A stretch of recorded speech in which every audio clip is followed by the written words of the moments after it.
time in your very busy schedules, and I know how complicated your lives are with all the kind of staggering of everything.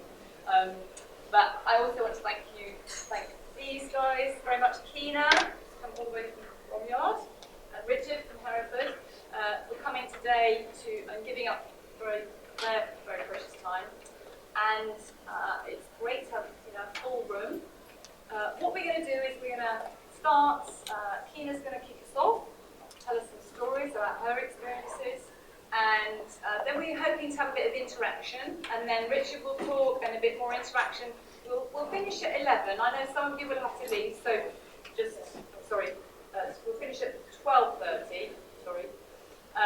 But please feel free to stay behind. I've got some snacks and drinks, and we'll kind of carry on the conversation if you don't have to rush off.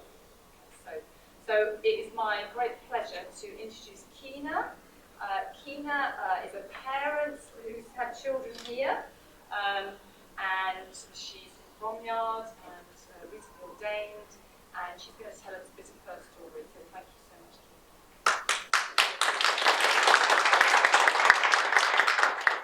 Wow, Deborah, thank you so much for giving me this opportunity, and thank you to all of you for making this time to come and just listen. And we're going to talk and share some thoughts. I'd also like to thank the Bishop Richard, for being here. When Deborah asked me, when I got this email to come and talk about Christianity and racism, I was like, oh God. Not me.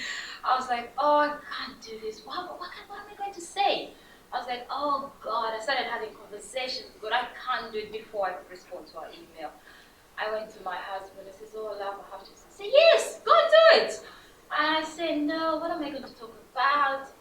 To be honest, I didn't feel adequate up to now, even standing here. I don't feel adequate to be talking on this topic.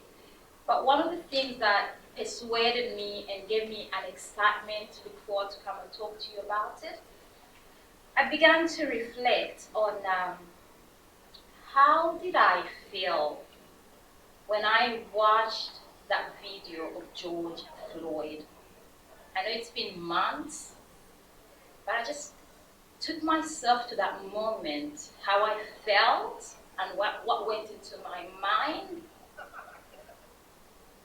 And as I reflected, what did I do? Do you know, when that happened, I felt sick. I was hopeless because I just felt it's very far. There's nothing I can do. Who am I? I can't make a difference. But then I came across a quote. It's a famous quote. It says, this is what it says. It says, silence in the face of evil, it is evil itself. And I was like, oh God, what do I do? I live in Bromyard. There's about 5,000 people and only 3 black people to my knowledge. What difference? What are we going to talk about on racism? And the only thing that got me going, I had these questions asking myself, and I'm going to just pose these questions. You don't have to answer. I'll ask you this. So, does it matter in the UK, people like me, people who look like me, are destined to die earlier and 4 times more likely in the case of COVID-19?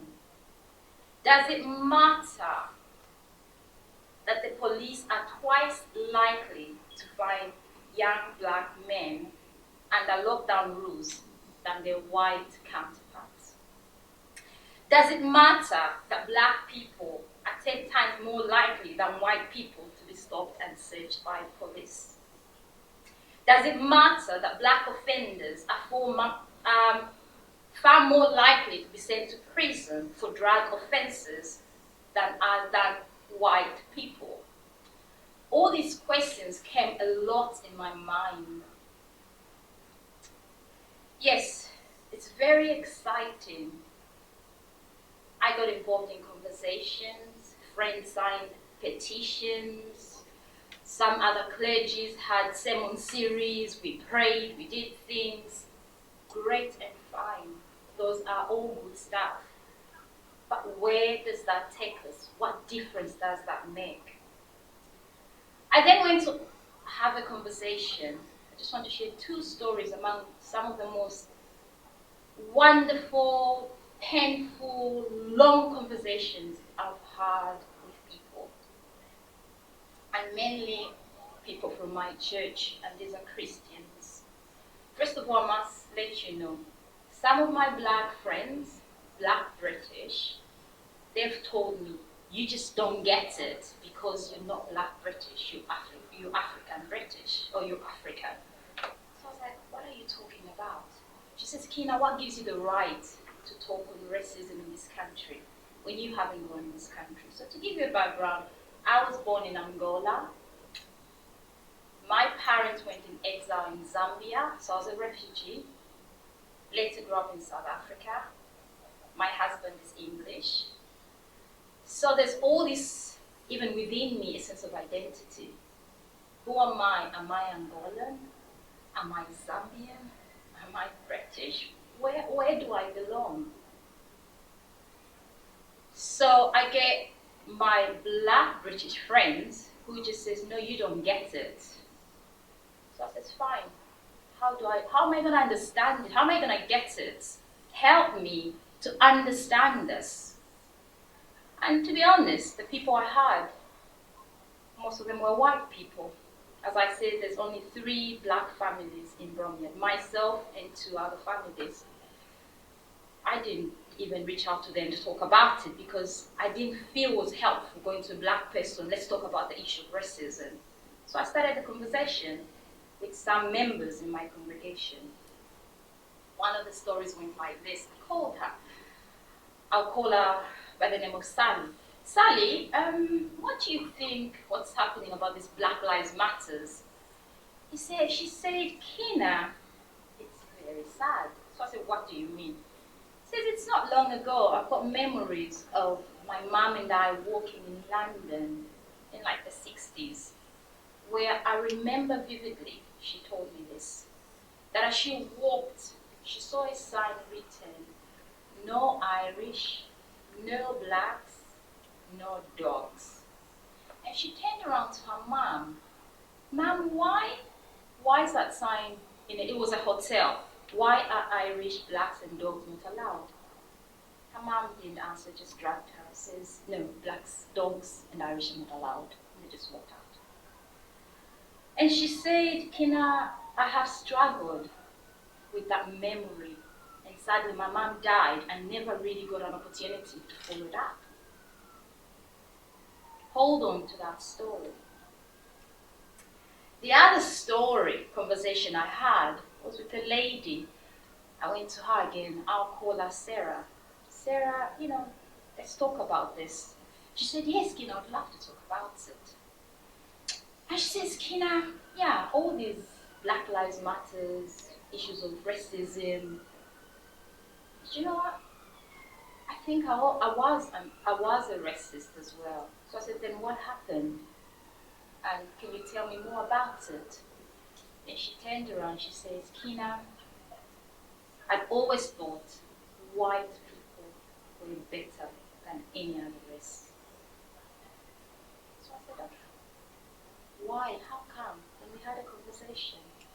But what was interesting about this lady is a story of how her perspective changed. I said, I have this same lady, Sarah, I have been doing life with her. We go to church together, we do things together. And it was only 5 years ago did it dawn on her mind, in her head or whatever, that actually her being white and me being black, we are all equal, all along. And she's in her 70s, she'd always thought because she was white, other races were no good. So for her, what changed the whole situation was when her son died in a sudden death. Her son was young. had a bright future, great career, and suddenly the son died. She said, when my son died, my world collapsed. I began searching for questions. I began searching for the meaning of life. It says during that time when she was searching and asking questions, I'll cut the long story short. She had the opportunity for the first time in her life to actually invite Jesus in her heart. Now, hold on to this. This is a lady who's been going to church all her life, but yet that 5 years ago, that's the only time she really came to understand the meaning of her faith, what it means to have faith in Jesus. She said, somehow, Kina, it's like just a light bulb went on. What it means to have faith in Jesus. The moment that happened, from what she told me, she said, I had a sense of love that I'd never experienced. And it's through that experience, as I was breathing and reflecting on the love of God for me, that I could turn and look at a black person to be equal to a white person. I've been asking myself, what are some of the reasons from some of the conversations that I've had? As a result of that, I at times, whenever I can, I engage in conversation talking about the issues of racial injustice. But one of the things that I've picked up talking to people and listening to stories, there are many reasons why people have racist attitudes. I'm just going to share 3, and there are many. But the 3 that I think they're very key. We take on the views of people around us. What do I mean by that? A lot of our attitudes are shaped by our culture, and when we're growing, what our family members and friends teach us, what they believe. And for these 2 women, that was the case. It's not that they just grew up one day or one morning and says, do you know what? I think I'm better than other race. Or I'm white, I'm better. No, it just didn't start like that. It's something that shaped them while they were growing up. The problem is that unless we do something about it, these attitudes stay with us. And you know what? It is a choice at times you have to make. And no one can make that for you. It's not movements, it's not protesting, it's not whatever. It is a choice. It's an individual choice. The second thing I noticed, or I've picked up, is we hang around with people who are like us. It's just about us, not the other group.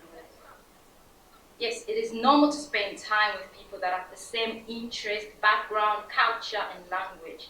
It creates a sense of belonging. That is really important. The downside is that it can also set up a differences between other groups. Over time, this might lead to make us think that our groups are better than other groups. The third point that I've noticed about this attitude of racist, we are quick to judge. We often put labels on people. I remember my daughter, before she came to Hereford Sixth Form, she was at another college for her first year, for Sixth Form first year elsewhere. She was actually, I'm happy to say this, because it was a difficult time. She was at Worcester King's College, where she started her first year Sixth Form. Do you know what? She went to school every morning in tears. Mom, I do not want to go to that college. But I said, it is good. I'm doing it for you. It's a good college. He says, Mom, it's just, people were just in their groups. She stood up there. She was just alone there. It was so hard for her. It was very painful for me to give in. He says, what do you want? She says, let me go to Hereford Sixth Form, Mom. She came to this college. She flourished. And she's studying at Worcester, Oxford. Do you know what King's College did? The first year she was there for the first 3 weeks, she was saying, we predicted you D's and C's. Do you know what that does to a person? She was labeled. Was it because of her color? Because she was not white? She would not go to Oxford, she would not get an A. Do you know how that felt to me as a parent? You sent your daughter to college. The first 2 weeks, what the college does is put a label. You're going to get D's, and C's. What was I to do as a parent? We can also, it's so easy to stereotype people, to just put labels on people. I think the best way to beat stereotypes, let's not judge people, the whole group. Yes, my daughter is black, but don't put in that category that black people are dull. That is wrong. There are no reasons or excuses for racism, guys. It is just wrong. And as I said earlier, I don't know if I mentioned this, yes, it is October is Black History Month. It's great. I am excited that it's giving an opportunity to look at people who've made a great contribution to in the UK. It is good. I'm very excited about this. Yes, there is change, but that change is sometimes too slow. As a Christian, as a priest in the Church of England, I must say I would love to see this get a bit more pace, do it a bit more with it needs to be done. We can't take a step back, especially the church. I'll tell you why I'm saying especially the church. Because as Christians, we claim that God cares and God cares how we treat each other, because we're all created in the image of God. He makes no distinction between the inherent value of one race or another. That's what the Christians believe.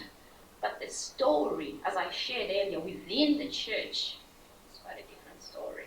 Not all the churches, but among some people. We Christians claim that the good news, the gospel, doesn't just mean that we've been brought near to God. It also means we've been brought near to people we once considered so different from ourselves. That is what Christians claim. But I'm saying to myself, as Christians, what are we doing? We've got so much. I don't want to talk on behalf of other groups. I'm talking from my experience and the faith that I passionately believe and love and so committed to. What does it mean to be made in the image of God? That's the question I've been just saying. God, what does it mean if we are made in the image of God? Why is there so much hostility? Why is there so much hurt? You don't like that group. This one is Muslim, this one's... Why is there so much of that? Not just in the whole world, but especially even within us Christians. Why do we behave like that? And at this point, maybe the bishop would, point us and, maybe you guys can contribute and ask questions and share your views. It's just helpful to talk about these things. No one can claim has all the answers, but as we talk, as we share ideas, that's one way of helping to build a better community, nation, how we can live together and to see each other that we are equal. So thank you.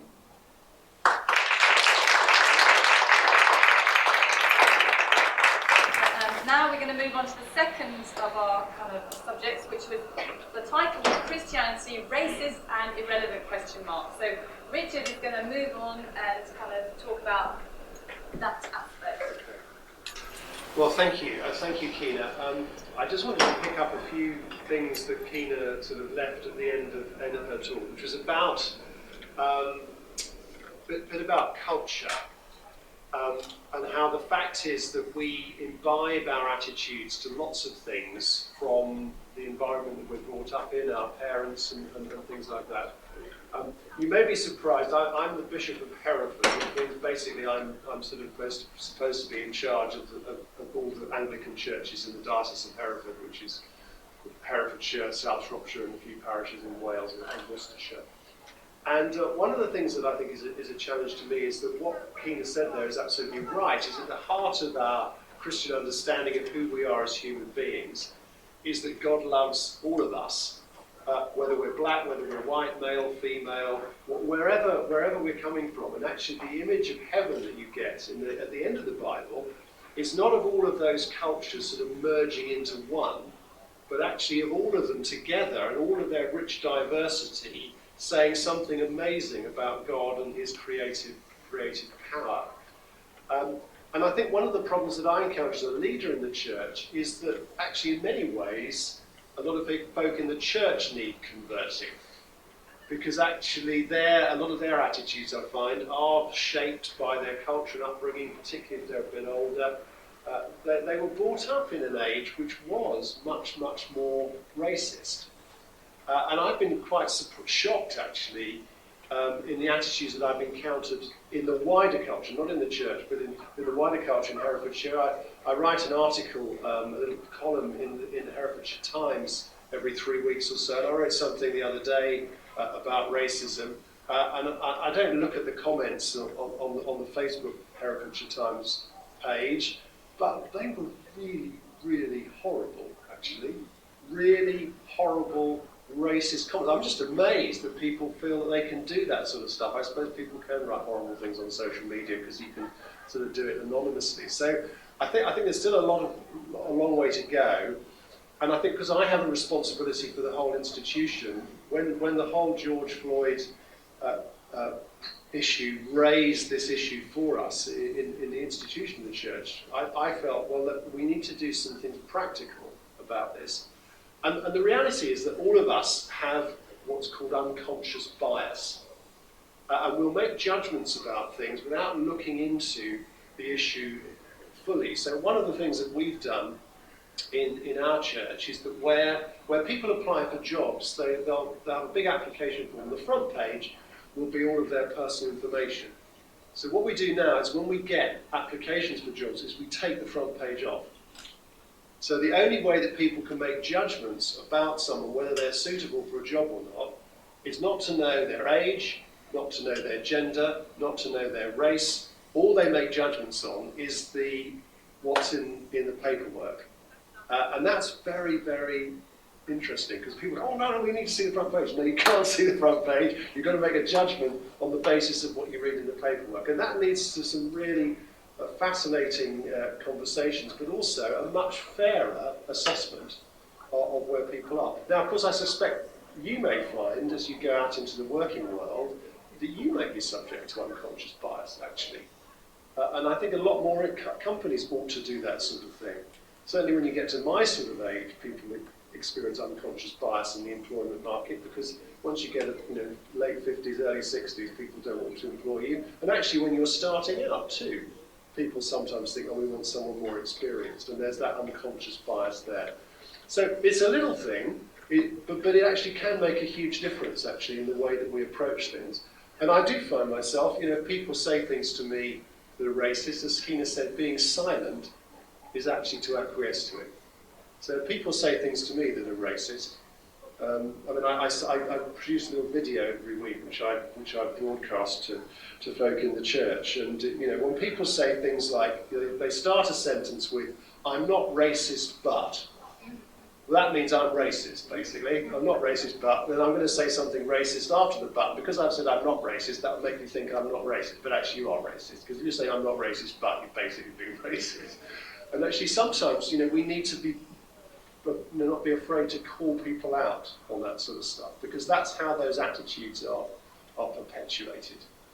Anyway, that's a sort of racism thing. I just reflect sometimes being in an environment like this, when you're all sort of 17, 18.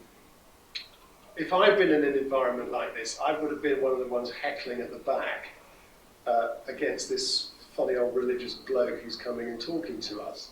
Because I come, and again, thinking about how you acquire attitudes from your background, I come from a completely non-Christian background. I think I went to church 4 times before I was 16, 2 scout parades and 2 weddings, and they were all unbelievably dull, as I recall. My parents never went to church, so I never went to church. As far as I knew, none of my friends had any Christian faith at all, and so I just thought the whole thing was just a load of old rubbish for old people, and I just never thought about it. Until my sister, we were living in London at the time, my sister dragged me to a church youth group. And I remember at this church youth group, it was just a youth club, and at the end of it, someone stood up and said, well, we've got the Young People's Fellowship tomorrow, we're going to be studying the Bible and finding out about the Bible. And I remember heckling at the back. I thought this person was bonkers. What are you talking about? Looking at the Bible. That's a 2,000-year-old document. Has no relevance to our lives at all. But anyway, I went anyway because I thought it was just interesting. And I suppose for me, that was the first time, as far as I knew anyway, I encountered people with a living faith, something that made a difference, that changed their hearts, as Keenan was talking about. And that's what started me beginning to look and consider faith with, I hope, an open mind. And it's great to be 17 and 18, to have open minds, not to have closed minds, but to have open minds. And I had an open mind, and I just started looking into it, looking into some of the claims that Christians made about Jesus and who he was and how he lived and when he lived and whether the resurrection might be true or not, and all of the things that Christians say about what it is to be a human being and how we can grow and flourish and be the people that I believe God wants us to be. And I just started looking into that with an open mind. And after a while, I came to the conclusion that it wasn't quite as barking mad as I thought it was. And I suppose I sort of became intellectually convinced that probably that what Christians were saying was probably true. Now, it didn't make me a Christian any more than going to McDonald's makes you a hamburger, but nonetheless, it was quite interesting.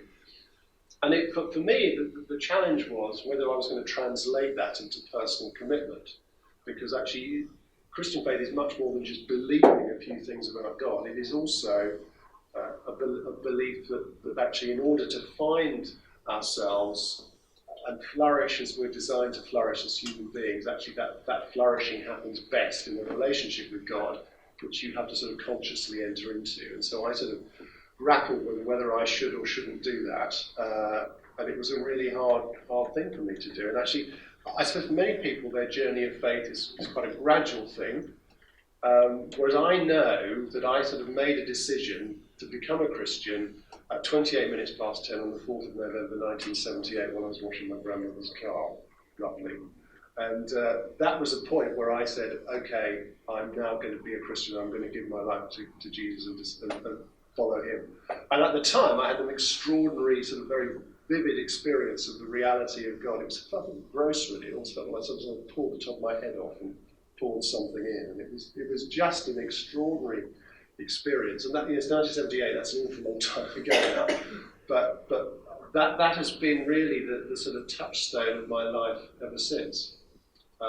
And I had a scientific A levels. I did agricultural forestry at Oxford. I went to Cranfield and did a master's degree in soil and water engineering, and I was an agricultural consultant for 7 years. I used to get paid lots of money to go for walks in the country, which is quite nice. But then, rather like Keenan, I felt this sort of very strong urge that perhaps there was something more, and that maybe God was calling me into this. And after quite a while, it's quite a process to get yourself ordained in the Church of England. I ended up going then to Theological College in Bristol, and I had 4 years as a curate, and then 11 years as a vicar, and then I was an advisor, and then I became a bishop in 2014, and I got promoted, I suppose, to be the Bishop of Hereford beginning of this year. So that's sort of a nutshell. So, the irrelevant bit, for me, it's been, the touchstone of my life really ever since I was 17. But I appreciate that, for many of you guys, this, I mean, it may be double Dutch what I'm talking about, but probably your experience of church is pretty tenuous, if it's at all. And you know, those of you who are doing philosophy and religion, you're sort of studying it perhaps in a sort of phenomenological way, as a sort of phenomenon experience, and looking at the history and everything else. And I mean, I've seen the syllabus that you do; it's absolutely amazing. Actually, I wish someone like you studied that in much detail, But you know, for you, perhaps it's looking at it as a sort of from an academic perspective, slightly outside of it. I mean, for me, of course, it's much more a lived experience, and something that guides my life. My relationship with God through Jesus Christ is what guides my life really every step of the way, every day. So, yeah, I think that's probably enough.